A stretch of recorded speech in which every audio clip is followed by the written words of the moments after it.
So very good evening to one and all present here today. So today being we are celebrating the Mother's Day special edition webinar in association with IRIA Kerala. Today I am really humbled to invite Dr. Gomati Subramaniam, President IRIA Kerala, to give the inaugural address, and also would like to invite Dr. Rijo Matthew and Dr. Avani KP Skandan for this session on Mother's Day. Thank you. Good evening to all of you. I'm very happy to be here on behalf of Kerala IRIA to celebrate the Mother's Day in the form of webinar. And I'm very happy that we have two fantastic speakers, Dr. Rijo Matthew and Dr. Avani KP Skandan, who will be briefing their points, how to care the mother and the baby. So I'm very happy that we are able to conduct this webinar for the radiologist and also for the mothers who are listening, who can listen after the speech, because it is a recorded video, which will be very helpful for them. We all know that every year we celebrate the Mother's Day, and it's the mother who are caring the children and who are delivering also. So what care should be taken during the pregnancy and after care will be done today. So this webinar will be useful for everybody. So on behalf of Kerala IRA, I officially inaugurate this webinar on this Mother's Day. So I'm very happy that Dr. Rijo has consented to speak, and after that Dr. Avani will be speaking. So Dr. Rijo, I invite you to give the first lecture. As you all know, Dr. Rijo Matthew is the Secretary of Kerala IRA, who is a vibrant and enthusiastic faculty for us, because he's the one who's behind the Kerala IRA. And we have brought Kerala IRA to the heights.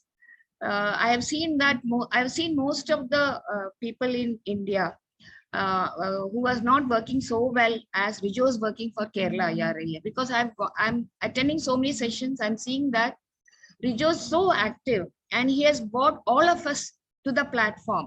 So we are all well known now. All the members, most of the members of Kerala are well known because of Dr. Rijo. So I really appreciate him to bring this Kerala IRA to the heights. So he's the founder of Samrakshan. He's also the national coordinator for Samrakshan, and he has many centers where he's working well, and he's the director of his own center, Samma Scan Center, Research Center. He's well-known speaker also, has given a lot of lectures. So I invite him to the platform to give his lecture on the care of mothers and aftercare. I welcome you, Dr. Rijo. Unmute. Thank you, Gomati ma'am, for nice words.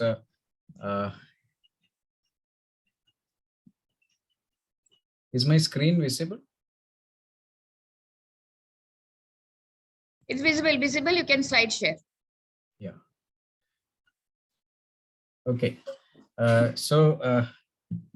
In fact, it's a team effort from the part of Kerala IRA, with a lot of efforts from many senior members. We just brought Kerala IRA a very vibrant and dynamic one all over India. So it's not an individual credit that I have to take, but it's a great team effort, and many of our members have taken a lot of active role in bringing the Kerala IRA into one of the most dynamic state units of Indian Radiological and Imaging Association. The president, Dr. Gomati ma'am, has said is leading the organization here. So once again, on behalf of Mother's Day, let me wish all mothers the greetings on Mother's Day, which is celebrated on 8th. And as part of this Mother's Day, we have organized this session in association with JournoMed and MedPiper. And the topic that I've chosen here is something that is very close to my heart. I've been working for it passionately for last 3 to 4 years. And can radiologists guide pregnancy care in India for better outcomes? Saving mothers and babies in India. Samrakshan. Samrakshan is a project of Indian Radiological and Imaging Association to actively intervene in reducing perinatal mortality in India. So if you look at the major stakeholders in pregnancy care and childbirth, of course, the first and foremost is the pregnant mother and her family. Then obstetricians, everyone knows, because they, and the neonatologists take care of the baby. So these three are most of the time very visible. But for the last 30 years, another stakeholder has come in the picture, especially in child pregnancy care and childbirth. That is the radiologist and his imaging technologies. So the radiologist is, if you look at, is still an invisible stakeholder, but the radiologist's role is becoming more and more relevant as use of technology for better diagnosis and better management is taking shape in a big way, especially in the last 20 to 30 years. So the concerns of each stakeholder are different. The obstetrician is more worried about maternal diseases complicating pregnancy, whether there could be any preterm delivery or preterm births, whether there could be any stillbirths, what are the intrapartum complications, whether the delivery is complicated or not, what the timing and mode of delivery, whether it's a normal vaginal delivery or an cesarean section that is required.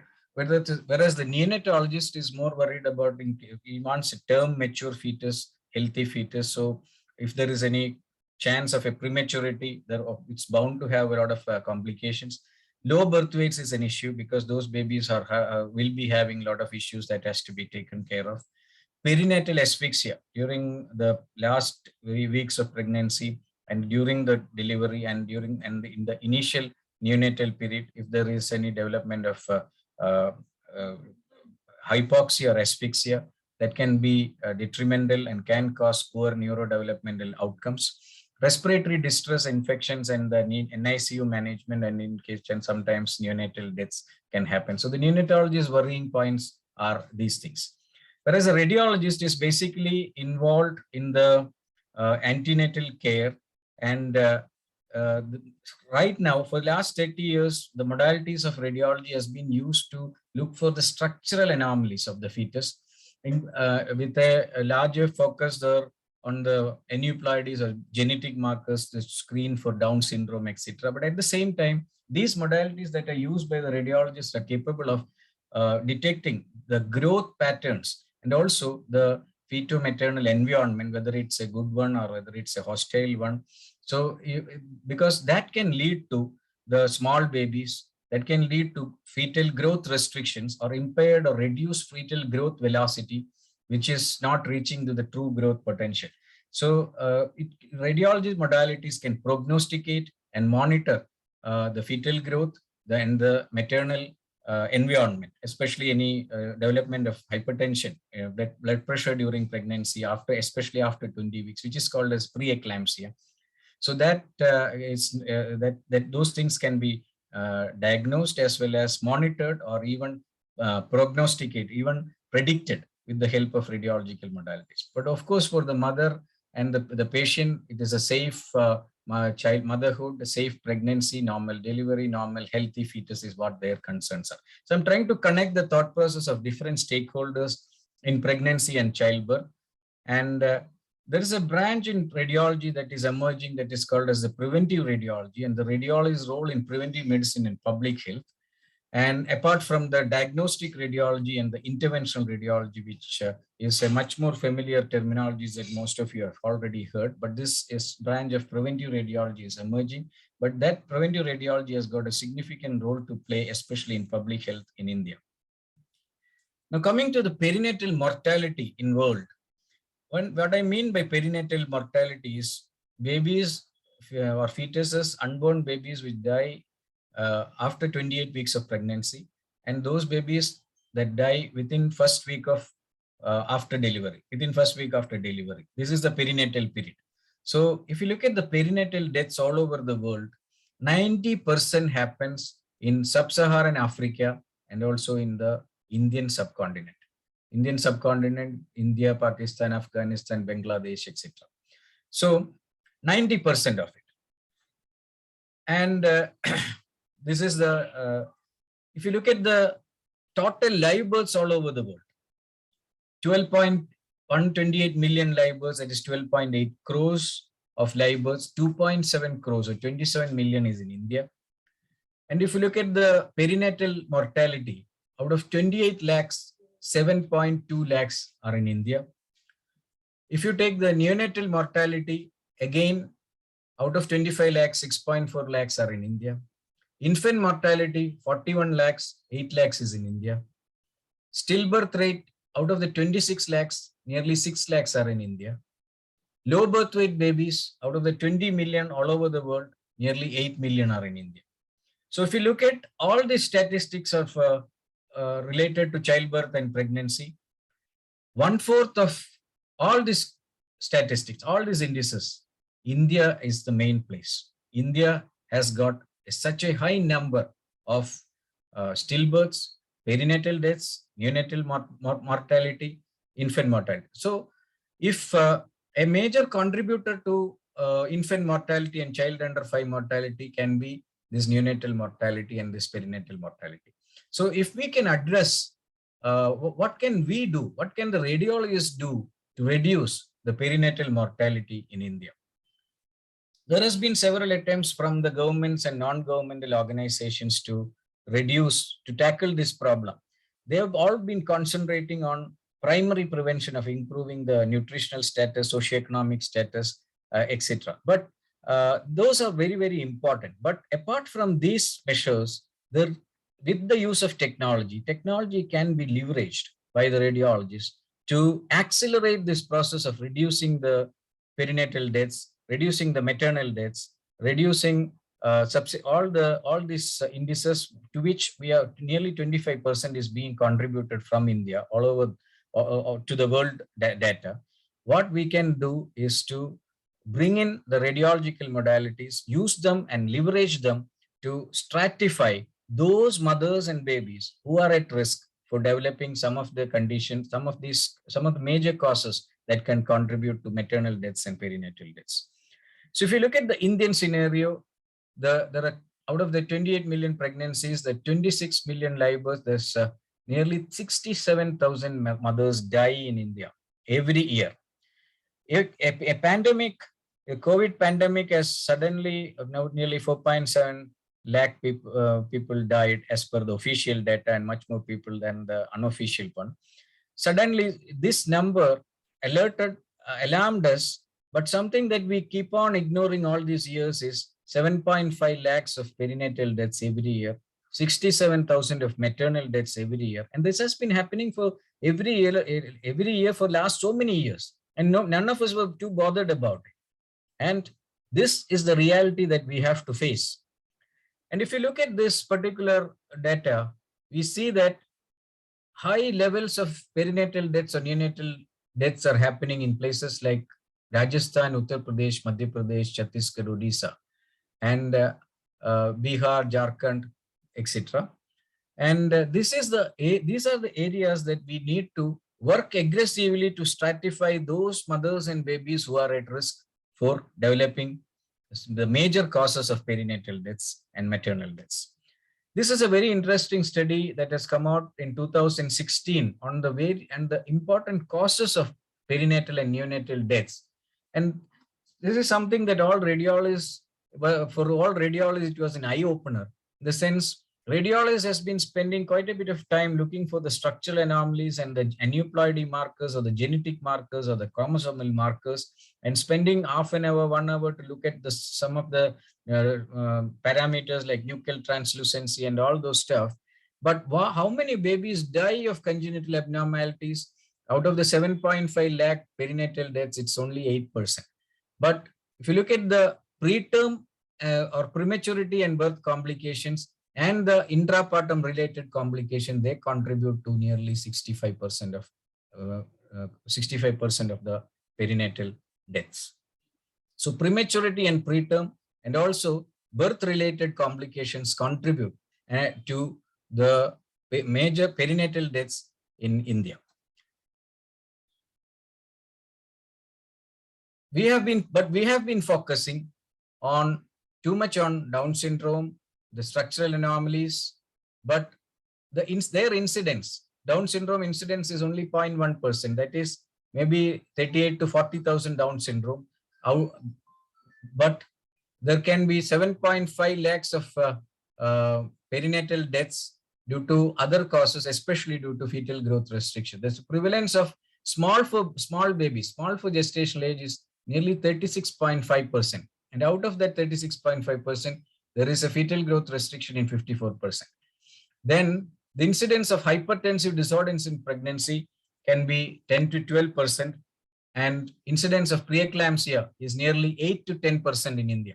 8 to 10. Well, for us, for most of the Western countries, it's 2 to 3%. If the FGR is 2 to 3%, whereas the FGR in India is nearly 25 to 30%, fetal growth restriction. So it is high time for radiologists in India to focus not only on structural anomalies, but also on the fetal growth and feto-maternal environment to predict those mothers who are at risk for developing preeclampsia and those babies who are at risk for developing fetal growth restriction, prematurity, and preterm. So Samrakshan is a national program of Indian Radiological and Imaging Association to reduce avoidable deaths of babies during pregnancy in India. And we have got a dedicated team of fetal radiologists in India from all the states of India who has put considerable efforts for all these last 4 years, who has formed a team to work on this various aspects of this project. The goal is to supplement and complement existing efforts to address perinatal mortality in India through a synergistic and holistic approach that includes all stakeholders in fetal care. What we have realized that there are two major determinants of perinatal mortality in India. They are preeclampsia. Preeclampsia means mother's blood pressure increases after 20 weeks of pregnancy, and that contributes to significant fetal growth restriction also. And that contributes, preeclampsia is a major contributor for antepartum hemorrhage and also for maternal deaths. So preeclampsia and fetal growth restriction are two major determinants of perinatal mortality in India. Why we have chosen preeclampsia? Hypertensive disorders of pregnancy is a major cause of maternal mortality in India. The incidence of hypertensive disorders in pregnancy is nearly 10%. That means nearly if there are 3 crore pregnancies in India, 30 lakh mothers can get hypertensive disorders in pregnancy. Incidence of preeclampsia ranges from 8 to 10%, and incidence of eclampsia, a much more serious version of preeclampsia, is eclampsia when there is fits, and when the mother goes in for this eclampsia, the mortality rate of the mother increases significantly. So we should not allow a mother to go into fits in eclampsia as the BP increases. So preeclampsia itself has to be identified, or corrected early or modified early, but never allow a mother to go into eclampsia because the mortality rate is significantly high. Preeclampsia, for all those who are new to this terminology, preeclampsia is a multi-system syndrome developing during the second half of pregnancy, characterized by hypertension, that is high blood pressure, proteinuria, and maternal organ dysfunction. It's a major cause of maternal and perinatal mortality and develops in 5 to 8% of pregnancies. Why we have chosen FGR? Because there is a high incidence of small babies in India, nearly 36.5%. And India has the highest neonatal deaths attributable to babies born with SGA. With small babies with fetal growth restriction going in, leading to neonatal deaths is very high in India. The prevalence of intrauterine growth restriction is reported at 54%. The prevalence of low birth weight babies, this is also very high in India. This is less than 2,500 grams. That is, if the baby weight is less than 2,500 grams, the chances, it's called as low birth weight, and the chances for those babies to have complications, and even there are studies that have come out in the last 10 years which categorically says that those low birth weight babies are more prone to develop adult cardiovascular diseases, diabetes, metabolic syndrome, hypertension, and all those stuff.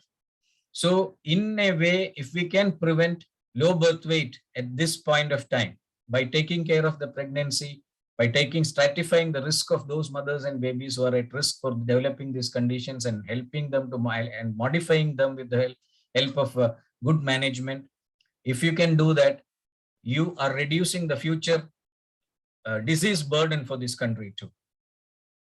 Estimated 3.5 million premature births out of the 27 million babies are born every year.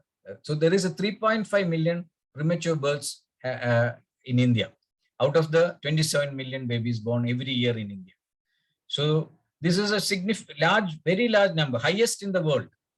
Even a country like China has got only 1.1 million premature births. We are almost having 3 times premature births than China. And fetal growth restriction is defined as a failure to achieve the endo's growth potential. The fetal weight or the abdominal circumference, if it is less than 10th percentile, and if it is associated with Doppler changes in uterine artery and middle cerebral artery, we call it as fetal growth restriction. And there can be significant problems for a baby who's having fetal growth restriction, right from the perinatal asphyxia to pulmonary hypertension to meconium aspiration, renal dysfunction, immunodeficiency, intrauterine fetal death is possible. So hypothermia, retinopathy of prematurity, there are lots and lots of complications that can happen to a premature baby. So as part of the Samrakshan program, we developed a Samrakshan 7-star program. So if we wanted to create the awareness, so the Samrakshan promotional campaign we started. This program of Samrakshan was, the idea was mooted during 2018 during the presidential year of Dr. Mohanan and the secretaryship of Dr. Amarnath, and the president-elect that year was Dr. Hemant Patel. And in 2019, Dr. Hemant Patel launched this project as in his presidential year. And for the 2 years, I was the national coordinator and chairman for this project. And in 2020 and 21, Dr. Bavaharan, and this year, Dr. Shilpa Satarkar from Aurangabad is the national coordinator for this project. What we wanted, we developed a technical package to focus on preeclampsia and fetal growth restriction, and had developed online instructional courses because there are 20,000 radiologists in Indian Radiological and Imaging Association. We wanted to skill enhance them. So there is an element of skill enhancement.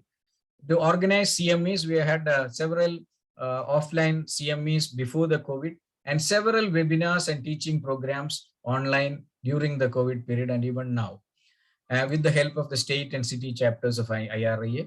And there was an evaluation and audit of identified abnormal cases with state-wise data. And there was a research component where we have to submit forms from different states, from the different practitioners. And we collected nearly 11,000 data in 2 years of Samrakshan from 36 districts of 18 states in India. And there was another program, part of this 7-star program was to have public interactions, and especially with PCPNDT and the Reachout program of IRIA, which is a Saving the Girl Child project, and also to organize Samrakshan Reachout synergy programs with obstetricians and neonatologists to discuss and optimize management strategies and identified cases of prematurity, fetal growth restriction, preeclampsia for better outcomes. And the last part of the 7-star program was to submit an IRA's national policy document to the Health Ministry and authorities at the central and state ministries to state level to highlight the importance of our strategy. And this is the structure of the committee that takes care of the Samrakshan initiative in 2022. Dr. Shilpa Satarkar, joint coordinator, is from Guna in Madhya Pradesh, Dr. Lelit Sharma.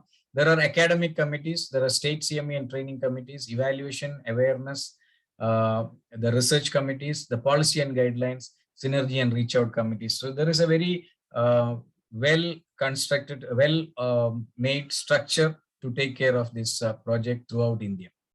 The core process is to integrate Doppler ultrasound studies in each trimester of pregnancy. Dopplers will help you to assess the blood flow and to know whether there is any change in the blood flow in the major vessels to the in the uterus and also in the vessels in the baby. If there is a reduction in blood flow or reduction in oxygen content that is that the baby is getting, baby has got an adaptive process of or giving more blood to the vital organs like brain, heart, and adrenals, and thereby the Dopplers can predict very early identification of chances of developing preeclampsia, chances of developing fetal growth restriction much before the fetal biometry or the measurement with which we assess the size of the baby and all becomes abnormal. Much before that, we will be able to detect the chances of having preeclampsia and fetal growth restriction. So the idea was to have early identification, risk estimation, prognosis, and guide the management. So the first trimester studies, dating of pregnancy, there is a clinico-demographic history, mean arterial pressure is being taken, and the mean uterine artery PI, and by the use of your online calculator to determine the risk for preterm preeclampsia and fetal growth restriction. Up to 75% of pregnant women at risk for preterm preeclampsia and FGR can be identified in the first trimester. Does that matter? Yes. We can identify a high-risk group that can be offered a prophylactic aspirin, a low-dose aspirin, 150 milligram per day to be started between 11 to 14 weeks. And there is a very well-known study called Aspirate trial, which has shown that in pregnancies at high risk for preeclampsia, administration of low-dose aspirin reduces the rate of early preeclampsia by about 90% and preterm preeclampsia by 60%. So this is a very important number for India because we have got a very high incidence of preeclampsia in India. 30 lakh mothers are at risk. And if we can reduce it by 80%, 24 lakh mothers can be saved from getting into preeclampsia. And thereby, those babies also can be saved because preeclampsia is a major contributor for fetal growth restriction and prematurity and preterms. So prophylactic, so this is regarding the Aspirate trial. And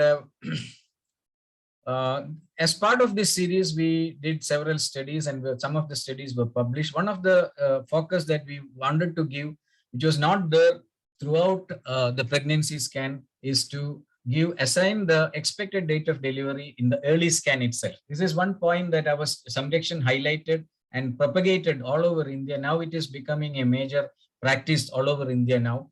That from the data that we collected from Guna in Madhya Pradesh, it's a study that is pioneered by Lalit Sharma and Guna. 32% of 14,700 screened pregnant women could not recall their last menstrual period, LMP. And of those who recalled LMP, their expected date of delivery by LMP did not match the expected date of delivery by ultrasound in another 30%. So what happens here is nearly 60% of mothers do not, either 30% do not know their last menstrual period, or another 30% it's either an overestimation or an underestimation if we calculate it with ultrasound. So any calculation based on LMP given by the mother it can be significantly wrong when you calculate the biometry percentiles and Doppler percentiles at a later point of time. So there is a possibility. So this particular study, discordant dating of pregnancy by LMP and ultrasound and its implications in perinatal statistics. This was published in Indian Journal of Radiology and Imaging in 2019. And this study particularly points out the importance of having early dating scan because high perinatal mortality in India may be caused by inaccurate dating of pregnancy. So this is the point, and we substantiated it with the data that has come out from that study. So step one is taking maternal history. So it's nothing but all the variables which I mentioned earlier: the height, weight, race, and consumption method. So what you are hearing the voice of Dr. Devaraj and Palaniswamy, who made the videos. So all details how to be collected and can be filled in the first trimester form that is available in Samrakshan. So what you just heard was the videos made on step 1, step 2, how to do the measurements as part of the skill enhancement programs that we had. online videos and even the teaching session training programs that we conducted. And this is step 1 was maternal risk factors has to be assessed. Step 2 is measurement of mean arterial pressure in this way. The BP, 2 BP apparatus, automatic BP apparatus has to be used. And the women should be in sitting position and their legs should not be crossed. So there are certain methodologies to be followed. And this is how the step 3 is uterine artery Doppler. So this is part of the 11 to 14 week scan, where currently many people are not giving importance to preeclampsia and FGR screening. They are spending a lot of time for nuchal translucency and structural anomalies, but preeclampsia and FGR screening has to be made a mandatory one, especially those who are practicing in India, because considering the high rates of preeclampsia and fetal growth restriction in India, we have to integrate the preeclampsia and FGR screening in your 11 to 14 week scan. So I'm just showing the way the uterine artery is so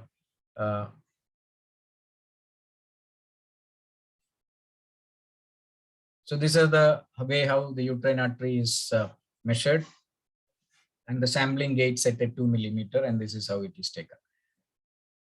And after this, we have to calculate in the Fetal Medicine Foundation calculator for the risk for preeclampsia and the risk. Now we can get the risk for preeclampsia from history alone, less than that, and preeclampsia risk with the mean arterial pressure and uterine PA also can be calculated from that. Risk for fetal growth restriction is taken separately. So this will give you a value, whether the risk is, if the 1 in 150, the risk is 1 in 150 or less than that, it is a high risk case where the aspirin, low dose aspirin is recommended. And Indian Radiological and Imaging Association website, www.iria.org.in, has given the details of this project of Samrakshan and also the instructions and the Samrakshan forms to be submitted for the online research. So all these things are given in detail in the iria.org.in website. You can submit forms online. That is how people from different states used to submit online forms from the central database. Now coming to the second and third trimester, again, we can do the risk assessment, but again, more importantly, it is more for the fetal growth restriction management. The early identification, risk estimation and prognostic assessment, clear stage-based management of fetal growth restriction. Those babies who are at risk for fetal growth restriction, if identified early, and there are 2 entities in fetal growth restriction. One is called as an early fetal growth restriction, that is if it is developing before 32 weeks.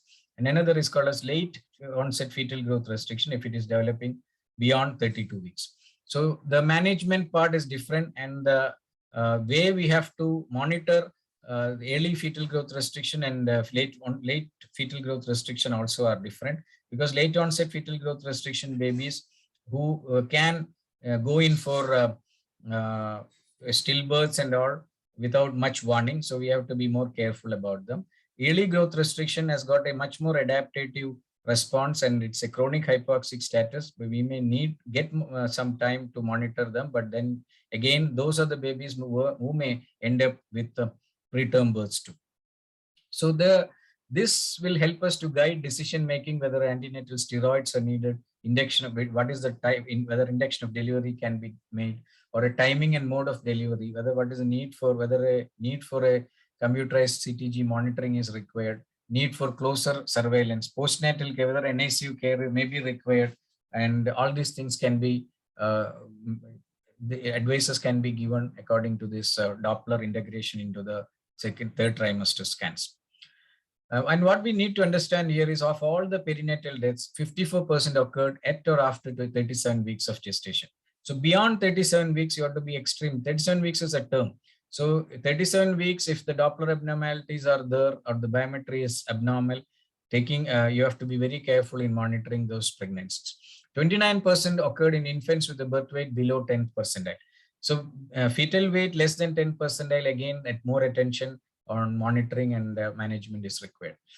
64% occurred in infants with a weight between 10th and 90th percent. So it's not the weight that alone, that the fetal growth restriction or the problems for a baby can occur even in birth weights more than 10%. So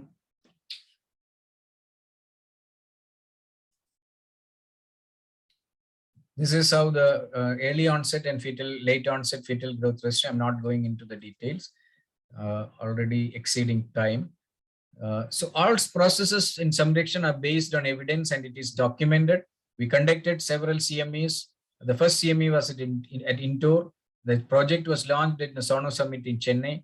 The CMEs were conducted in Agra, Trichy, Tirupur, Kerala, Bhubaneswar, Jabalpur, Ahmedabad, Maharashtra, Chandigarh, Chhattisgarh, Haryana, etc. And there were nearly 30 webinars during the COVID period, of which nearly 700 to 900 participants were there. And there were several Reachout programs where we had neonatologists and obstetricians involved in the Reachout programs of Samrakshan, which has happened in Guna, Harda and Sagar in Madhya Pradesh, Jelna in Maharashtra, Kollam and Calicut in Kerala. The community involvement programs, health education articles, 24 articles, many of which were translated in regional languages like Hindi, Tamil, Marathi, and Malayalam. Arts and poem series and original articles from Samrakshan database. And there were 11 videos for training and skill enhancement. And interview articles, there were 4 on various aspects of social and preventive radiology. In social media, especially the chairperson for this committee was Dr. Ramesh Shenai, who took great lead and great interest and played a pivotal role in making the social media awareness on Samrakshan. Another person who made a significant contribution to this Samrakshan is a chief research mentor of Amma Healthcare Research Gurukul, Dr. Praveen Nirmalan, who played a pivotal role in the research analysis of the whole project.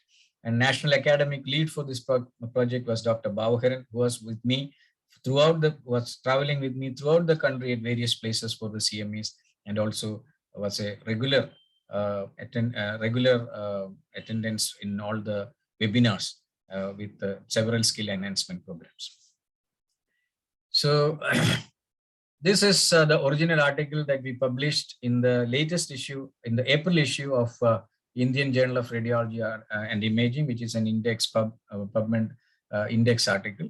There is this aim of the study was to determine the improvements in perinatal mortality at the end of first 2 years of initiation of Samrakshan program of the Indian Radiological and Imaging Association.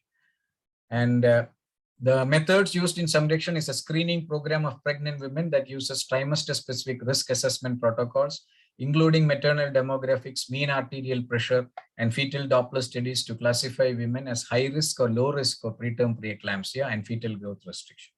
Low-dose aspirin 150 milligram daily once at bedtime was started for pregnant women identified as high risk in the 11 to 13 week screening. The third trimester screening focused on the staging of FGR and protocol-based management for childbirth and risk assessment for preeclampsia. Outcomes of childbirth, including gestational age at delivery and development of preeclampsia and perinatal mortality outcomes were collected. And the results, radiologists from 38 districts from 16 states of India participated in the Samrakshan program that screened 2,816 first trimester, 3,267 second trimester, and 3,272 third trimester pregnant women respectively. At 2 years, preterm preeclampsia was identified in 2.76%, preterm births in 19.28%, abnormal Doppler study in 25.76% of third trimester pregnancies, and 75.32% of stage 1 FGR was delivered at term. The neonatal mortality rate was 9.86 per 1,000 live births, and perinatal mortality rate was 18.97 per 1,000 childbirths, and maternal mortality rate was 58 per 1 lakh live births, compared with 29.5, 36 and 113 respectively in 2016. So India's maternal childbirth as of now, as per the 2015-16 National Family Health Survey, is 113. So within this 2-year period in this particular study, we were able to reduce it to 58. So this is a significant, and similarly for perinatal mortality from 36, that is the average for India. In this study, in this series, we were able to bring it down to 18.97%, 97 per 1,000 childbirths. So these are the visible effects of this particular, if we introduce technology to stratify the risk of those mothers and babies who are at risk for preeclampsia and prenatal growth restriction, and the management, subsequent management can significantly reduce all the indices that India currently is having. India currently contributing to the world data 25%, it can be significantly brought down to 10 or 12% if we can, within a short period too. So the conclusion is fetal Doppler integrated antenatal ultrasound studies in Samrakshan led to a significant reduction in preterm preeclampsia rates, preterm birth rates, and a significant improvement in mean birth weights. Perinatal, neonatal, and maternal mortality rates are significantly better than the targets for 2030 set by the Sustainable Development Goals of Goals 3. So government government has set some sustainable development goals for 2030. But if we really want to accelerate it and bring these indices down, we have to integrate technology, especially the radiological modalities, in a big way to stratify those mothers and babies who are at risk for fetal growth risk, preeclampsia and fetal growth restriction. So on this Mother's Day, this is the message that we want to give. We did a project, painstakingly we did a project for the last 4 years. A lot of people from various parts of our country were involved.